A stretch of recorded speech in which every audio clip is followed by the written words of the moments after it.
ইউরোপের বিভিন্ন দেশে ভয়াবহ রূপ নিয়েছে দাবানল। স্পেন, ফ্রান্স ও পর্তুগালে নিয়ন্ত্রণহীন হয়ে পড়েছে আগুন। এরই মধ্যে পুড়ে গেছে হাজার হাজার একর এলাকা, ছাড়িয়েছে আবাসিক এলাকাতেও।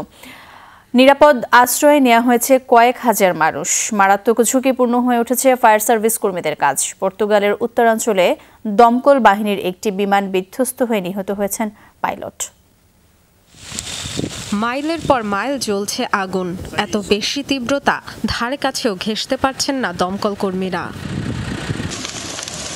প্রচণ্ড দাবানলে পুড়ে ছাই স্পেনের মালাগা প্রদেশের বিশাল বনভূমি এলাকা।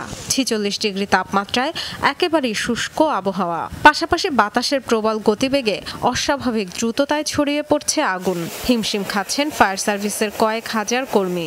বিমান থেকে পানি ও রাসায়নিক ছিটিয়ে চলছে নিয়ন্ত্রণের চেষ্টা। নিরাপদে নেই আবাসিক এলাকাও। মালাগা ও কোস্টা ডে সোল থেকে সরিয়ে নেওয়া হয়েছে প্রায় 6000 মানুষকে।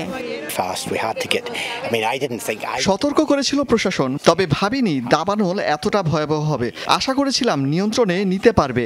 যখন দেখলাম আমাদের এলাকার দিকে এগিয়ে আসছে, কোনো রকমে জীবন নিয়ে ছুটেছি, সব ফেলে আসতে হয়েছে। এই পাহাড় আমাদের ফুসফুসের মতো, সব ধ্বংস হয়ে যাচ্ছে। আবাসিক এলাকাও ঝুঁকিতে। বাসিন্দাদের নিয়ে দুশ্চিন্তায় আছি, কারণ বহু বাড়িঘর পুড়ে যেতে পারে। খুব খারাপ পরিস্থিতি। ফ্রান্সের বোর্দো শহরে 25,000 একর এলাকায় ছড়িয়েছে দাবানল। নিয়ন্ত্রণে লড়ছে দমকল বিভাগের 3000 কর্মী। জোরান্দা অঞ্চল থেকে সরিয়ে নেওয়া হয়েছে 12,000-এর বেশি মানুষকে।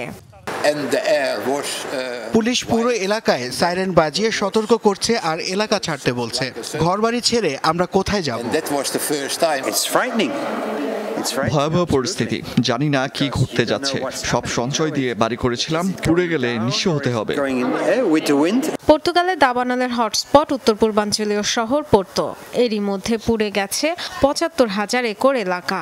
শুষ্ক আবহাওয়ায় ভূমধ্যসাগরীয় অঞ্চলের অন্যান্য দেশ ইতালি, গ্রিস, মরক্কোতেও দেখা দিয়েছে দাবানল। বিশেষজ্ঞরা বলছেন, তীব্র দাবদাহের প্রভাবে ভয়াবহ হয়ে উঠেছে ইউরোপের দাবানল। প্রচণ্ড গরমে গেল এক সপ্তাহে স্পেনে 360 ও পর্তুগালে 238 জনের মৃত্যু হয়েছে। Dorothy Tasrin, Jamuna news.